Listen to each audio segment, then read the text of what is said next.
अस्सलामुअलैकुम। सेठी से सवाल के साथ मैं हूँ सैयद आयशा नाज। मेरे साथ मौजूद हैं नजम सेठी साहब। अस्सलाम वालेकुम।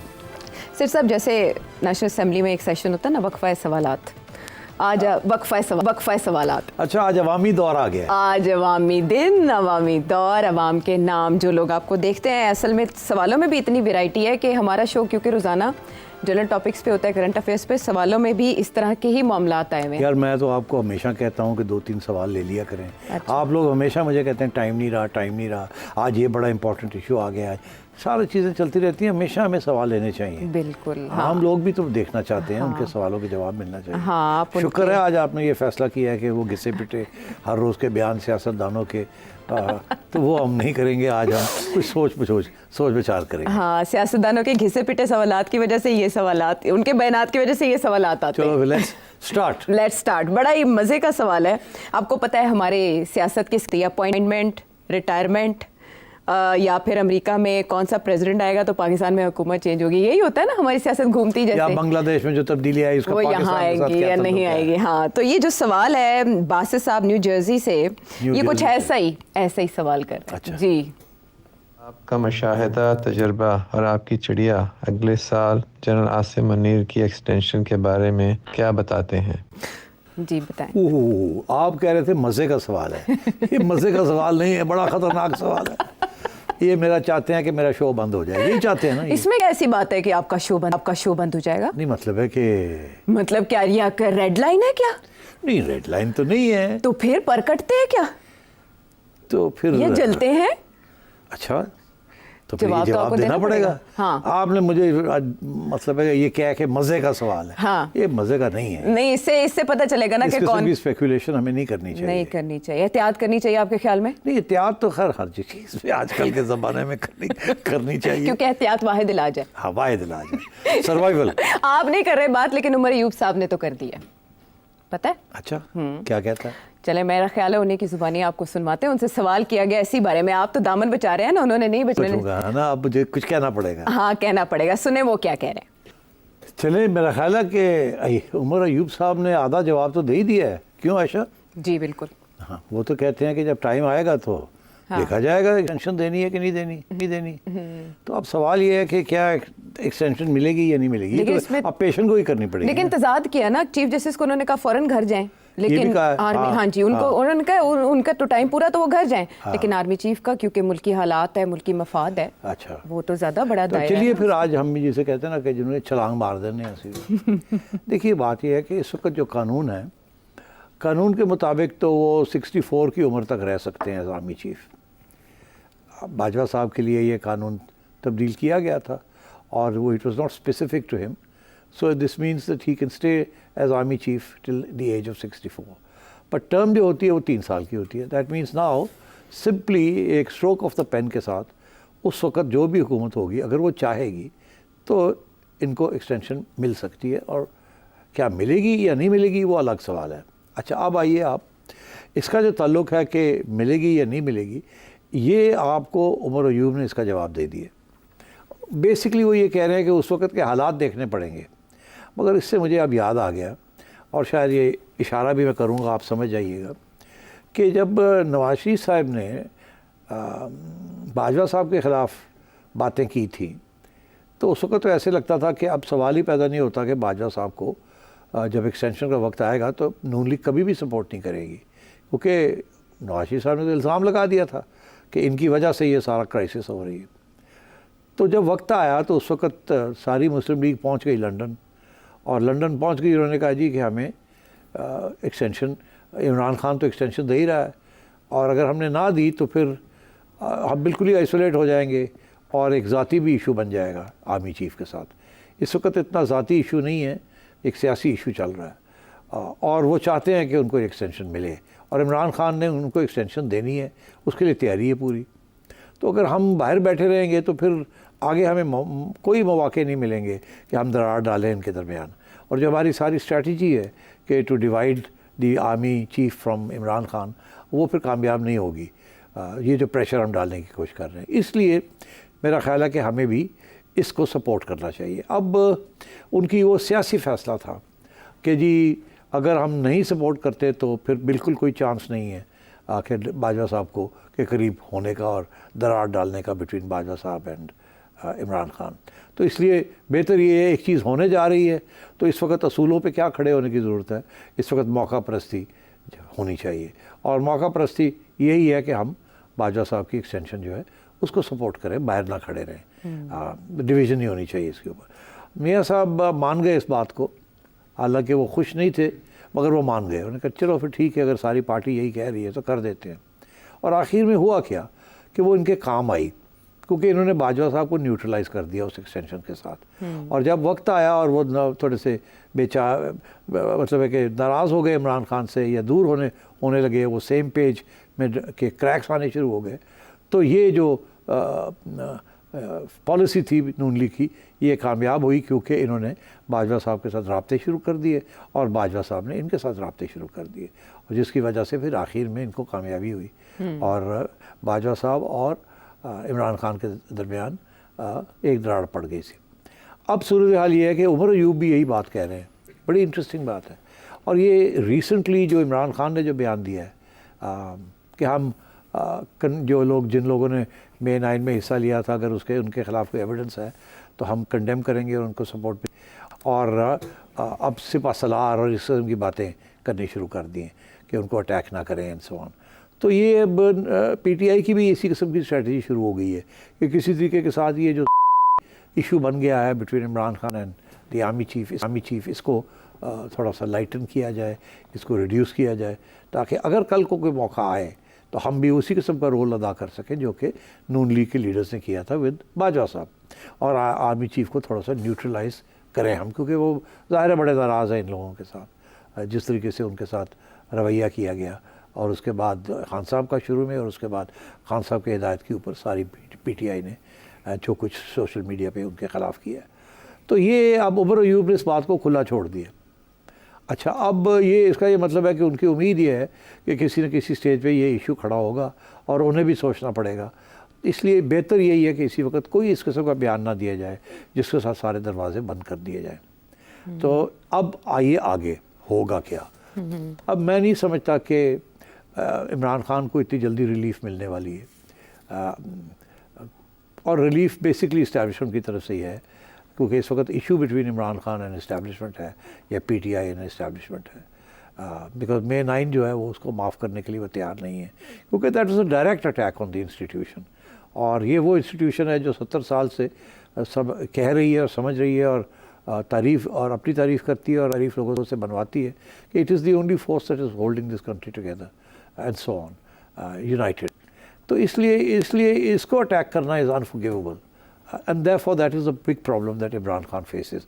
नवाज शरीफ ने कभी इस तरीके से अटैक नहीं किया था, और वो भी एक हल्की सी अटैक थी कि जी आप अलग, आप न्यूट्रल हो जाएं, ये ना करें वो ना करें, और उसके ऊपर कितना फिर बैकलैश आई थी। तो ये खान साहब ने तो हर मतलब क्या नहीं कहा। और so my sense is Umar Ayub is also hoping कि वो दिन आएगा कि शायद इन्हें भी इस किस्म की कोई स्ट्रैटेजी इख्तियार करनी पड़े। अब आप आइए, आर्मी चीफ की उम्र मेरा ख्याल है कितनी है, 55, 56, 57 है, इतनी है अकॉर्डिंग टू विकीपीडिया। तो कानून जो बनाया था जब बाजवा साहब के लिए वो यही था कि किसी आर्मी अफसर को एक्सटेंशन नहीं मिलेगी, मगर ये रूल जो है ये आर्मी चीफ को अप्लाई नहीं करता, और उनकी जो है वो 64 की उम्र तक उनको एक्सटेंशन मिल सकती है, और वो प्राइम मिनिस्टर का प्रेरोगेटिव होगा। तो अब इसका ये मतलब है कि अगर प्राइम मिनिस्टर साहब चाहें तो बाजवा साहब के लिए तो अमेंडमेंट करनी पड़ी थी, इनके लिए अमेंडमेंट की ज़रूरत भी नहीं पड़ेगी, ये सीधी एक्सटेंशन हो जाएगी by stroke of the pen. तो अब सवाल ये आया कि क्या एक्सटेंशन होगी, क्या आसिम मुनीर साहब चाहेंगे कि वो एक्सटेंशन लें। इस पर कोई शक नहीं है कि ये डिपेंड करेगा हालात के ऊपर, मगर जिस तरीके से आज हालात डेवलप हो रहे हैं, मुझे तो ऐसे लगता है कि आसिम मुनीर साहब को एक्सटेंशन मिल जाएगी। अच्छा, अब क्या वो मांगेंगे एक्सटेंशन? मैं नहीं समझता कि वो मांगेंगे, मगर उनको मिल जाएगी। जैसे ये इशू खड़ा हो गया है कि चीफ जस्टिस काजी फायज़ ईसा साहब, क्या इनको एक्सटेंशन मिलेगी या नहीं मिलेगी, तो वहाँ भी ये सवाल था क्या वो मांगेंगे या नहीं मांगेंगे।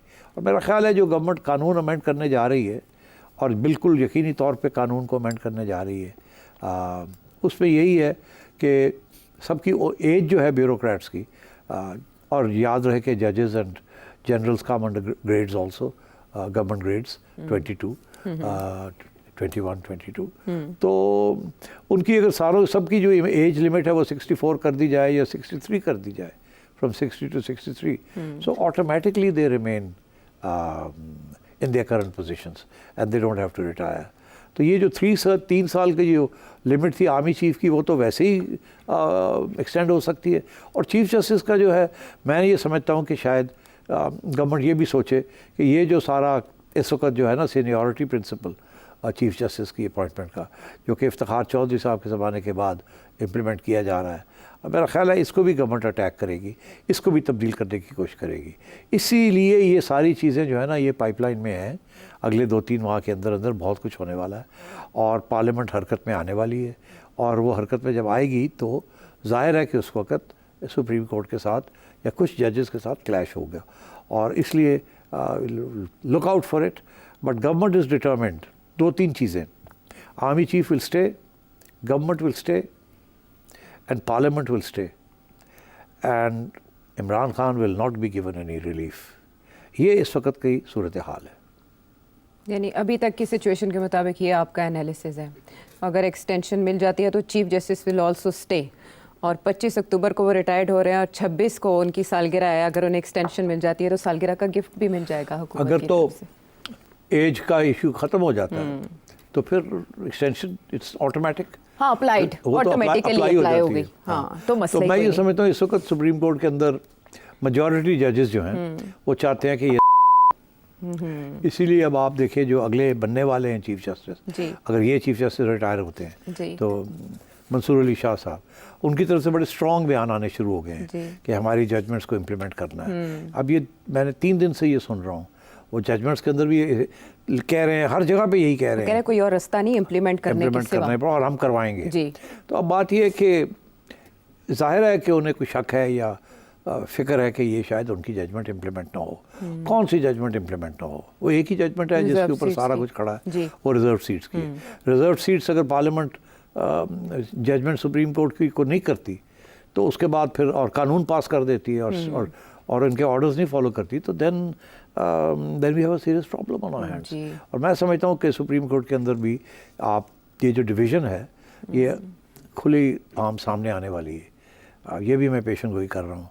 मुझे याद है 1998 में क्या हुआ था। 1998 में जो लोग हमारे व्यूअर्स हैं जिनको नहीं याद, मैं याद दिलाता हूँ कि 1998 में नवाज शरीफ साहब प्राइम मिनिस्टर थे। 97 की इलेक्शन 2/3 मेजॉरिटी से जीत के आए थे। Sajjad Ali Shah prime minister chief justice थे और फ़रूक लगारी साहब प्रेसिडेंट थे। बेनज़ीर भुट्टो साहबा को निकाला था 96 में, और उसके बाद एक इंटरिम गवर्नमेंट आई। उसके बाद नवाज शरीफ साहब इलेक्शन जीत के आए। उसके बाद नवाज शरीफ साहब अमीरुल मोमिनीन बनना चाहते थे, वो नहीं बन सके। आखिरी वक्त पे अकबर बुगटी और 1-2 लोगों ने उसको अपोज़ किया और उनको 2/3 नहीं मिली। और उसके बाद चीफ जस्टिस साहब जो सजाद अली शाह साहब थे और फ़रूक लगारी साहब, फ़ैसला ये हुआ कि फ़रूक लगारी साहब से 8th अमेंडमेंट के पास ख़त्म करने हैं। अच्छा। और सजाद अली शाह को रैप ठीक करना कि ये गड़बड़ ना करें। और सजाद अली शाह गड़बड़ करने शुरू हो गए थे। तो उस वक्त फिर ये हुआ कि डिवीज़न हो गई। सीन्स हमें याद हैं कि मुस्लिम लीग नून के लोगों ने सुप्रीम कोर्ट के दीवानों टाप के और धमकी दी थी, और उस वक्त 12 जजेस एक तरफ हो गए और 1 जज एक तरफ था, और वो कह रहे थे कि ये जुडिशल कू है। और वो जुडिशल कू अंदर हुआ और उसकी वजह से सजाद अली शाह को अलग कर दिया गया। एक नए चीफ जस्टिस जजेस ने इलेक्ट करके बना दिए गए। अच्छा। और उनको खड़ा कर दिया चीफ जस्टिस। सजाद अली शाह ने फ़रूक लगारी को ख़त लिखा कि जी ये क्या हो रहा है, आप सुप्रीम कमांडर हैं, आप फ़ौज को कहें मुझे प्रोटेक्ट करें। अच्छा। सो फ़रूक लगारी साहब ने ख़त लिखा और फ़ौज ने कहा हम मिनिस्ट्री ऑफ डिफेंस में आते हैं। उन्होंने उनकी प्रोटेक्शन तो कर दी मगर फ़रूक लगारी का साथ नहीं दिया। फिर इसकी वजह से सजाद अली शाह को भी रिज़ाइन करना पड़ा और फ़रूक लगारी को भी रिज़ाइन करना पड़ा। तो जुडिशरी के अंदर हुकूमत ने, उस वक्त की हुकूमत ने एक रिवोल्ट, एक बगावत प्रवोक करके और सजाद अली शाह की छुट्टी करा दी थी। तो अब क्या सूरत हाल है यहाँ? डिवीज़न्स जो हमें सबको पता है डिवीज़न्स हैं, 6-7 या 7-8 या इस तरीके से हैं। रेशो जो है। हाँ, इस वक्त तो बैलेंस जो है गवर्नमेंट के ख़िलाफ़ जा रहा है। जी। मगर हमारी जो चिड़िया की खबरें हैं वो ये है कि इस बैलेंस को तब्दील करने की कोशिश की जा रही है। इससे ज़्यादा बात मैं नहीं करूँगा। तो इसलिए मैं ये कहूँगा अपने साथियों को, दोस्तों को, व्यूअर्स को कि स्टे ट्यून्ड, बहुत कुछ होने जा रहा है अगले 2-3 महीने में। जागते रहना तो सुनते रहना। हम वापस आते हैं एक ब्रेक के बाद।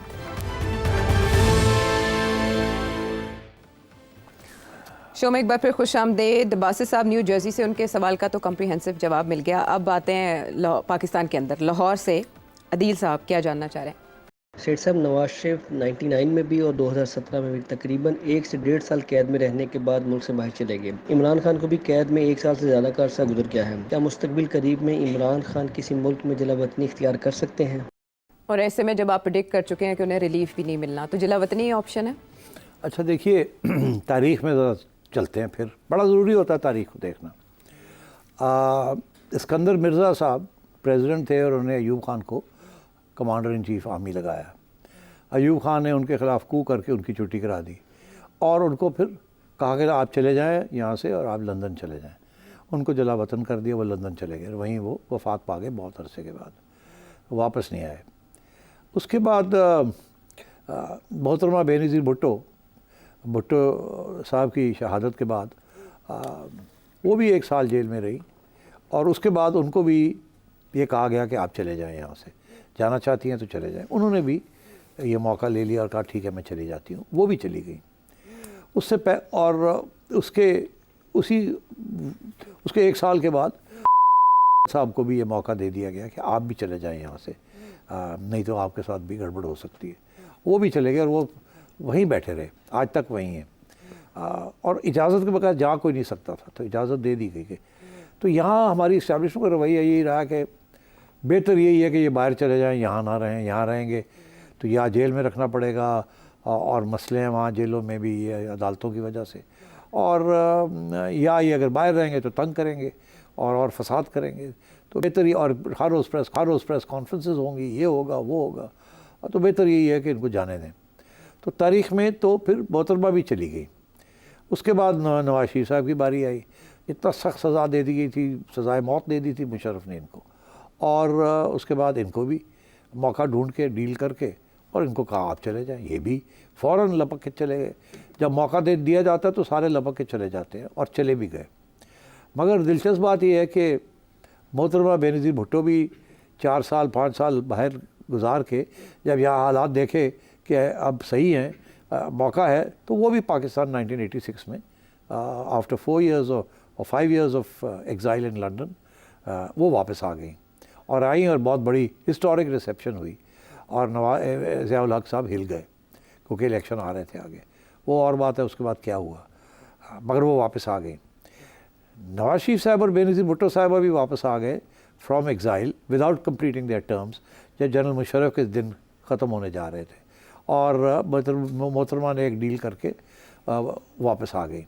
और जब वो वापस आ गई उस वक्त डील ये नहीं थी कि वो वापस आएंगी, डील ये थी कि आपकी पार्टी को इलेक्शन में हिस्सा देने की इजाज़त दी जाएगी, आप लंदन में ही रहें, इलेक्शन के बाद अगर आपकी पार्टी जीतती है तो आप आ जाएं। मगर उन्होंने देखा कि मौका सही है, इस वक्त अफरा तफरी है मुल्क के अंदर, इलेक्शन अनाउंस हो गए हैं, सब कुछ तैयारी है, now is the time to go back, ये कुछ नहीं कर सकेगा, मुझे जेलों वेलों में नहीं डाल सकेगा। तो उन्होंने लपक के जहाज़ पकड़ा और आ गए। बहुत बड़ी रिसेप्शन उनकी कराची में हुई, और उसके बाद फिर उनके ऊपर 2 असैसिनेशन अटैम्प्ट्स भी हुई, एक कराची में और बाद में जो कामयाब नहीं हुई, और उसके बाद जो इस्लामाबाद पिंडी में जो कामयाब हो गई। तो जाहिर है कि उन्होंने एक अंडरस्टैंडिंग जो थी उसको तोड़ा था। उसके बाद उसी दौरान नवाज शरीफ ने सऊदी अथॉरिटीज़ को कहा कि अगर बेनज़ीर अपना मुआहदा तोड़ सकती है मुशर्रफ के साथ, तो फिर मुझे क्यों आपने रोका हुआ है, मुझे भी इजाज़त होनी चाहिए जाने की। उससे पहले उन्होंने कोशिश की, जैसे आई तो उन्होंने भी जहाज़ पकड़ के वो कोशिश की, मगर मुशर्रफ ने उनको वापस उसी जहाज़ में वापस भेज दिया। मगर जब बेनज़ीर लैंड कर गई पाकिस्तान में, तो उस वक़्त फिर अफरा तफरी थी, एक मसला बना हुआ था। तो फिर नवाज शरीफ ने कहा मैं भी आ रहा हूँ, और उन्होंने सऊदीज़ ने कहा हाँ अब मोहतरमा बेनज़ीर अगर जा सकती है तो फिर आप भी जा सकते हैं। तो वो भी वापस आ गए, और आपने देखा जो भी वापस आया, बेनज़ीर आई 96 में, उन्होंने 98 में गवर्नमेंट फॉर्म की, और 2000 मुशर्रफ 2007 में वो जब वापस आई तो बिल्कुल इलेक्शन उन्होंने जीतनी थी। उनकी वफ़ात के बाद भी, असैसिनेशन के बाद भी आसिफ ज़रदारी और पीपल्स पार्टी ने इलेक्शन जीत ली 2008 की, इसी वजह से। तो जब वो जो लोग चले जाते हैं वो बच जाते हैं, और जब वक्त आता है तो वो वापस आ जाते हैं, और जब वापस आते हैं तो हीरोज़ वेलकम मिलती है उन्हें, और वो हमेशा इक़्तिदार हासिल कर लेते हैं। तो ये तो हिस्ट्री है। अब इस हिस्ट्री में आप देखिए इमरान खान का फ्यूचर क्या है। अब अगर इमरान खान को ये छोड़ देते हैं और वो कहते हैं कि आप चले जाएं बाहर, और कोई डील हो जाती है इस किस्म की, तो सवाल दो खड़े होते हैं। क्या खान साहब ये डील एक्सेप्ट करेंगे कि मैं चला जाता हूँ और ठीक है, या वो एक कि नहीं मैं यहीं हूँ, मैंने नहीं जाना आवाम को छोड़ के, जैसे पहले लोग भागते रहे, मैं नहीं जाऊँगा, मैं भागने वालों में से नहीं हूँ। एक ये सवाल खड़ा होगा, और दूसरा ये सवाल खड़ा होगा कि क्या अगर यहाँ रहते हैं तो उनके साथ क्या होगा, और अगर वो वहाँ चले जाते हैं तो क्या वापस आ सकेंगे या नहीं आ सकेंगे। तो मुख्तसर जवाब ये है अब आपके सवाल का, ये तारीख़ के बैलेंस के अंदर, in the light of this जो रिकॉर्ड आपको बताया, कि रिकॉर्ड ये है कि जो पॉपुलर पॉलिटिशियन को एग्जाइल कर दिया जाता है वो किसी न किसी वक्त वापस आ जाता है, और जब वो वापस आता है तो वो आके इक़्तिदार हासिल कर लेता है, और वो उसी वक्त आता है जब उसे नज़र आ रहा होता है कि जो इस्टेब्लिशमेंट है उसके हाथ से पावर निकल रहा है, या आवाम खड़ी हो गई है, या what ever reason, could be war, could be internal strife, could be anything. तो अब क्या इस सूरत में क्या इमरान खान को ये इस्टेब्लिशमेंट इजाज़त देगी बाहर जाने का? मैं समझता हूँ नहीं देगी। अब आप पूछिए क्यों? क्योंकि पहले ही इस्टेब्लिशमेंट से तो दे दिया था, इनको नहीं देंगे। इनको इसलिए नहीं देंगे क्योंकि एक मेजर रीज़न ये है कि जब को दिया था बाहर जाने की इजाज़त, तो उनकी बेस जो था वो पाकिस्तान में ही था, बाहर उनका कोई बेस नहीं था।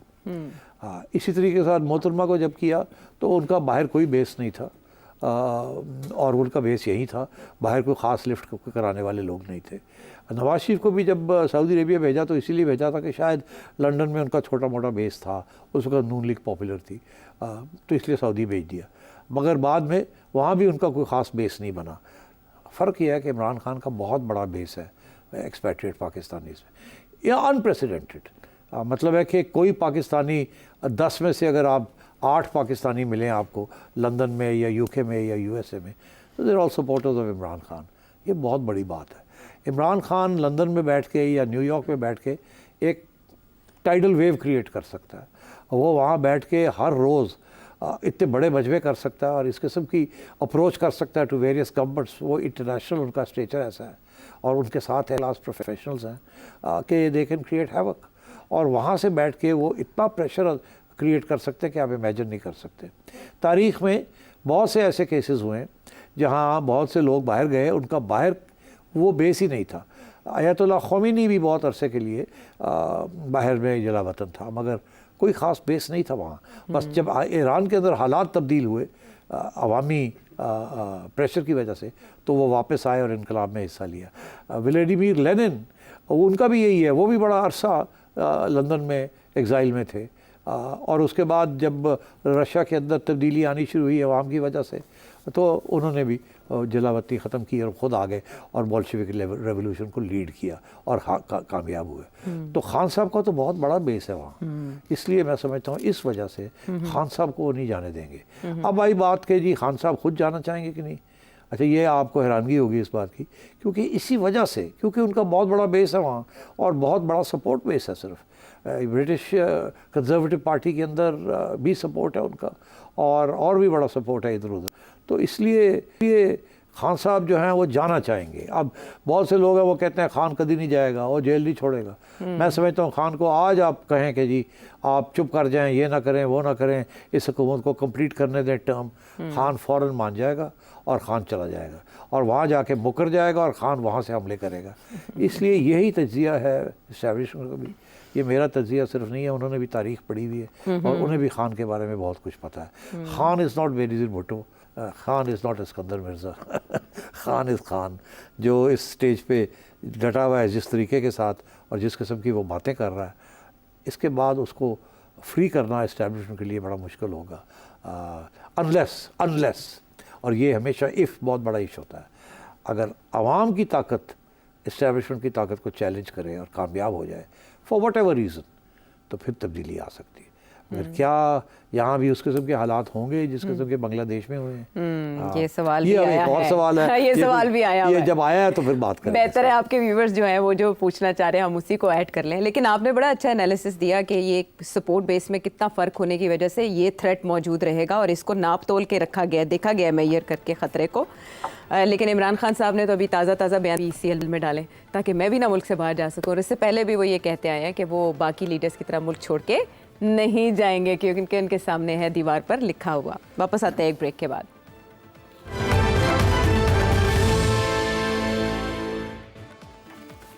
शो में साथ देने का शुक्रिया। अब जो जिक्र छेड़ा है सेठी साहब ने, हम उसी पे बात करेंगे और इसी पे सवाल जो आया है वो मोहम्मद कासिम साहब हैं सऊदी अरब से।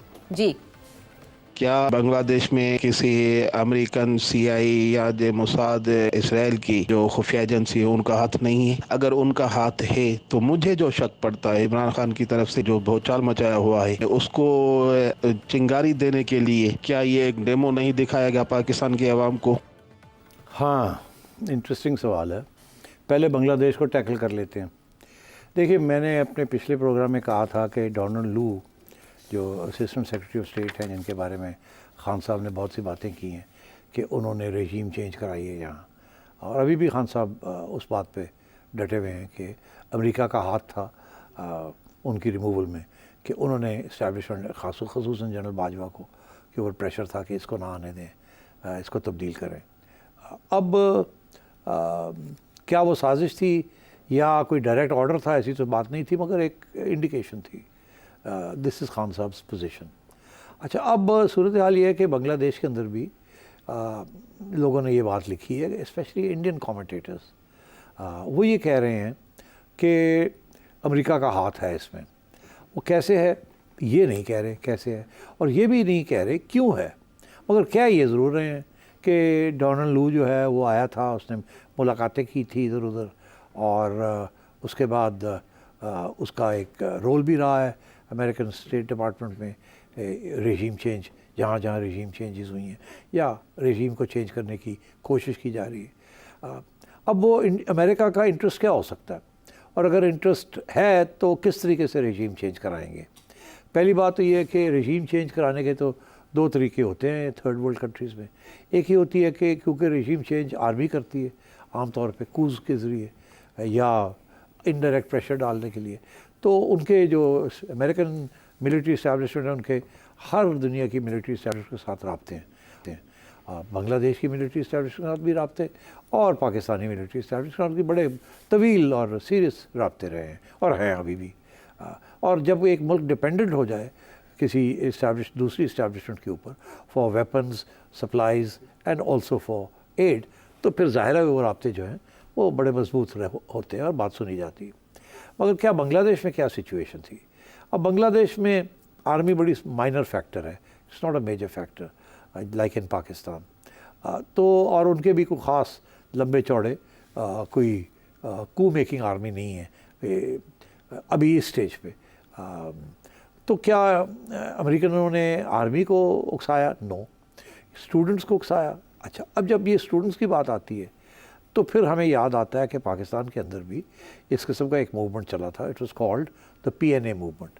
उस वक़्त भी जमात इस्लामी और अपोजिशन को जुल्फ़िकार अली भुट्टो के साथ के ख़िलाफ़ काफ़ी एविडेंस है कि अमरीकनों ने पैसा चलाया था और इशारे किए थे कि निकालो इसको, और ज़ियाउल हक साहब चीफ थे, तो यकीनी तौर पे बाद में उनको भी उनके ऊपर भी प्रेशर होगा कि आप इसको निकालें।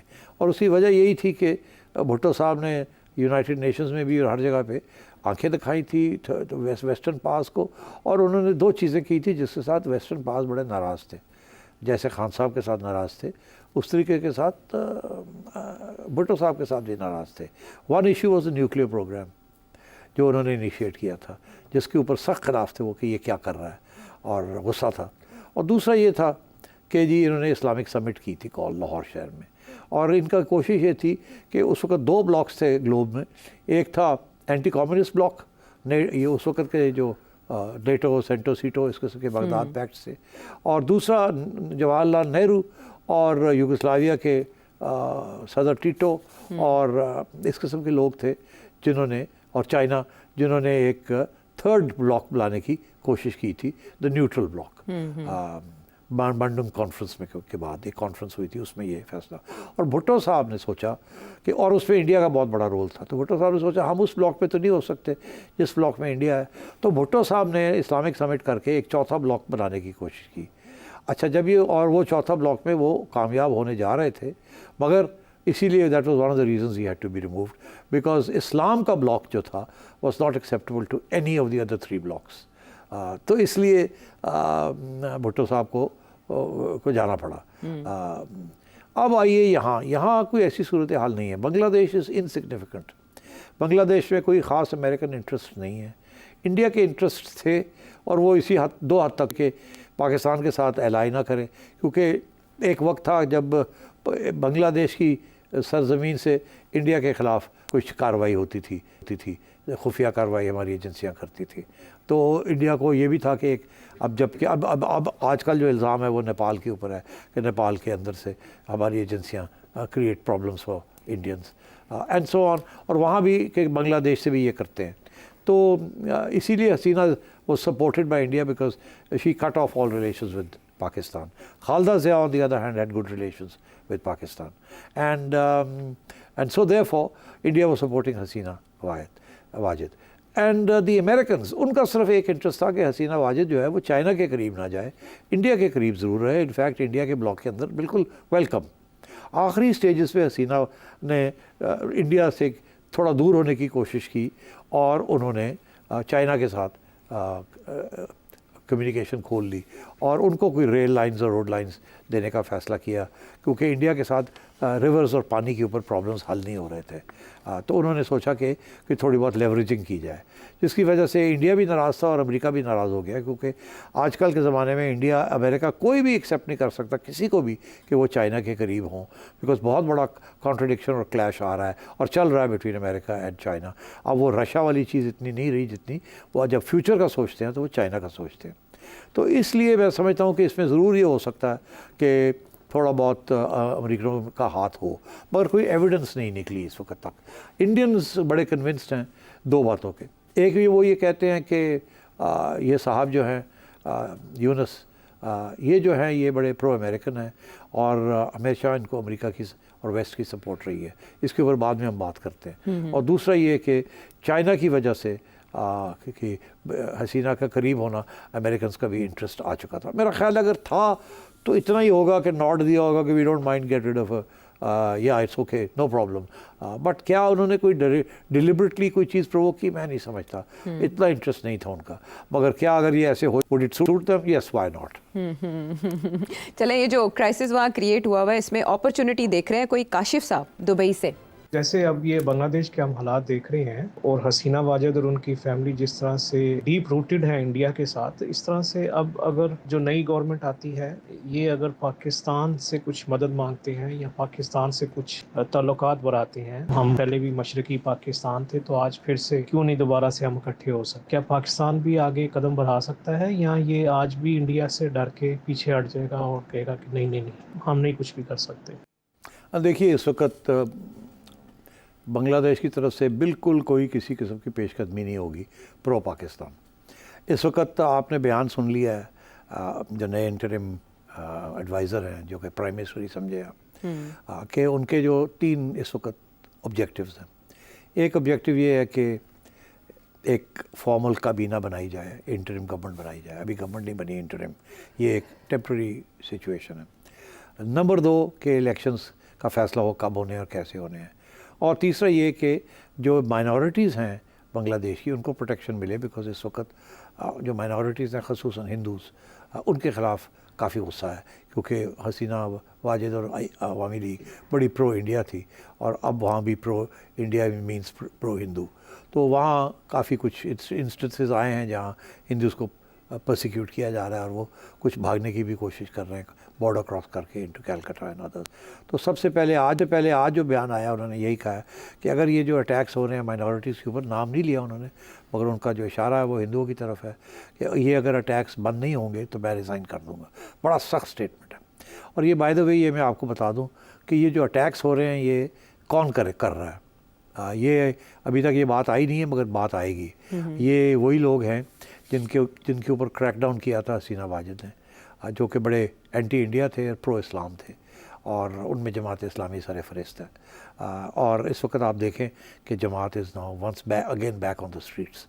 हालांकि बड़ी उनको क्रश किया था, अब अगर वो ख़त्म नहीं हुए, उनके बड़े लीडर्स को एक्सिक्यूट भी किया गया, मारे भी गए, and yet Jamaat is still a factor there, but not a very important factor, but nevertheless a factor. 15 साल में वहाँ सेक्युलरिज्म काफ़ी उसने काफ़ी रूट्स पकड़े हैं, और ये जो गवर्नमेंट आई है ये भी मैं समझता हूँ ये सेक्युलर गवर्नमेंट है, होगी और रहेगी। ये उसको तब्दील नहीं करेंगे। तो इसलिए इस वक्त पाकिस्तान के साथ कोई ओपनिंग क्रिएट करना, मेरा ख़्याल है वो समझेंगे कि ये this is not the right time. इस वक्त वो इंडिया को कह रहे हैं कि आप प्लीज़ हमें डिस्टेबलाइज़ ना करें, आप हमें सपोर्ट करें स्टेबलाइज होने में। तो इस किस्म की सूरत में वो कोई ऐसी चीज़ नहीं करेंगे जिससे इंडिया और प्रोवोक हो जाएगा और गड़बड़ डिस्टेबलाइज करने की कोशिश ना करें। तो for the time being I don't think they will be any overtures, but I think in the longer term once a new government is formed, मैं यकीनी तौर पे आपसे ये कह सकता हूँ कि that government will be neutral between India and Pakistan. वो पाकिस्तान के साथ भी तल्लुकात होंगे, चाइना के साथ भी होंगे, इंडिया के साथ भी होंगे, मगर लो की होंगे। ज़्यादा किसी रीजनल पावर को अपसेट नहीं करेंगे, किसी ग्लोबल पावर को अपसेट नहीं करेंगे, और किसी एक बास्केट के अंदर अपने अंडे नहीं डालेंगे। And so they will be normalization of relations with Pakistan, a normalization of relations with India, no dependency but normalization, and continued normalization with the Western powers, because all their exports, which is the base of their economy, are linked to demand in Western countries. तो मैं समझता हूँ कि Bangladesh will opt for a neutral course, and I think China भी यही चाहेगा, और India ये तो नहीं चाहेगा कि वो प्रो पाकिस्तान हो जाए, तो वो न्यूट्रल जो है वो it will accept that, because India के ख़िलाफ़ वहाँ बहुत बड़ी अब एक सेंटिमेंट है नई पौध के अंदर। उसकी वजह यही है कि जितना तशद्दुद हुआ है अवामी लीग ने किया है वहाँ, वो इंडिया के सपोर्ट के साथ किया है वहाँ, इसलिए India is now on the hook. India will have to trade very carefully. मगर इंडिया का यही मसला है कि इंडिया ने हमेशा हर जगह पे ओवरबेयरिंग प्रेजेंस करने की कोशिश की है, डोमिनेट करने की कोशिश की है, हेजमनी करने की कोशिश की है। इसीलिए श्रीलंका भी डामाडोल हो गया, वो भी दूर हो रहा है, नेपाल भी दूर हो रहा है, मालदीव्स चला गया, पाकिस्तान चला गया, अब बांग्लादेश भी चला गया। एंड इंडिया के अंदर खुद ये कॉमेंट्री हो रही है कि नरेंद्र मोदी की foreign policy has been a disaster. और जो बांग्लादेश के नए उन्होंने भी कहा है कि भारत को रिव्यू करने की ज़रूरत है अपनी पॉलिसी। बहरहाल बांग्लादेश में तो चल रहा है डोमिनो इफेक्ट, इस्तीफ़ों पे इस्तीफ़े आ रहे हैं, लेकिन सम का तयन होना भी बाकी है। मुमकिन मुस्तकबिल क्या हो सकता है ये आपने जाना। अगले प्रोग्राम तक के लिए इजाज़त दें।